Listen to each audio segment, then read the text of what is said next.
வணக்கம் நண்பா. ஜனநாயகம் தான் தளபதியோட கடைசி படம்னு நாம எல்லாரும் நினைச்சிட்டு இருக்கப்போ இப்ப சோசியல் மீடியாவே அதிர அளவு எங்க பார்த்தாலும் ஒரு நியூஸ் பரவிட்டு இருக்கு. அதுதாங்க தளபதி 70. தளபதி அரசியல்ல மட்டும் கவனம் செலுத்த போறாரா இல்ல இன்னொரு மாஸ் ஹிட் கொடுக்க போறாரா? வாங்க பார்க்கலாம். உங்க எல்லாருக்கும் தெரியும் எச் வினோத் டைரக்ஷன்ல நம்ம தளபதி கடைசியா நடிச்ச ஜனநாயகன் படத்தோட சினிமா விட்டு முழுமையா விலகிறதா சொல்லியிருந்தாரு.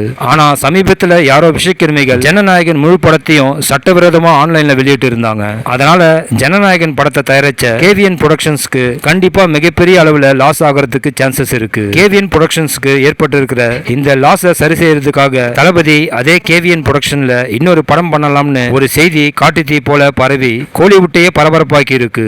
ஏன் தளபதி 70 படம் மேல எல்லாருக்கும் இவ்வளவு ஆர்வம்? அதுக்கு முக்கிய காரணம் என்னன்னா தளபதி எப்பவும் அவரால் தயாரிப்பாளர் யாருக்காவது நஷ்டம் ஏற்பட்டா அதுக்காகவே அவங்களுக்கு அவர் இன்னொரு படம் நடிச்சு கொடுப்பாரு. இது மெயின் ரீசனா இருந்தாலும் தளபதி ஃபேன்ஸ் மட்டும் இல்ல, தமிழ் சினிமா ரசிகர்கள் எல்லாருமே தளபதி அரசியலுக்கு போனாலும் வருஷத்துக்கு ஒரு படமாவது நடிக்கணும்னு விரும்புறாங்க. அதுதான் தளபதி 70 மேல நாளுக்கு நாள் எதிர்பார்ப்புகள் அதிகமாயிட்டே இருக்கு. சரி, ஒருவேளை தளபதி அந்த படத்துல நடிக்கிறதா இருந்தா யார் டைரக்டர்? அதை பத்தியும் சோசியல் மீடியாவில் ஒரு பெரிய விவாதமே நடந்துட்டு இருக்கு. தளபதி வச்சு தொடர்ந்து 3 மாஸ் ஹிட் மூவிஸ் கொடுத்த டைரக்டர் அட்லி இல்லனா லியோ படம் மூலமா லியோ 2 எப்ப வரும்னு எதிர்பார்க்க வச்ச லோகேஷ் கனகராஜ் டைரக்ஷன்ல தளபதி நடிக்கிறதுக்கு வாய்ப்பு இருக்கிறதா ஒரு நியூஸ் பரவிட்டு இருக்கு. இவங்க 2 பேர் மட்டும் இல்லாம டைரக்டர் வெற்றிமாறன் பேரும் இதுல அடிபடுது. எனக்கு தெரிஞ்சு இப்ப அட்லி பாலிவுட்ல ரொம்ப பிஸியா இருக்காரு. அல்லு அர்ஜுன் படத்தை முடிச்சதும் அடுத்ததா ஷாருக் கான் கூட அட்லி ஜாயின் பண்ண போறதாகவும் ஒரு நியூஸ் வந்துட்டு இருக்கு. அதனால தளபதி அடுத்த படத்துல நடிச்சா லோகேஷ்க்கு சான்ஸ் கிடைக்கும்னு எனக்கு தோணுது. நீங்க என்ன நினைக்கிறீங்க?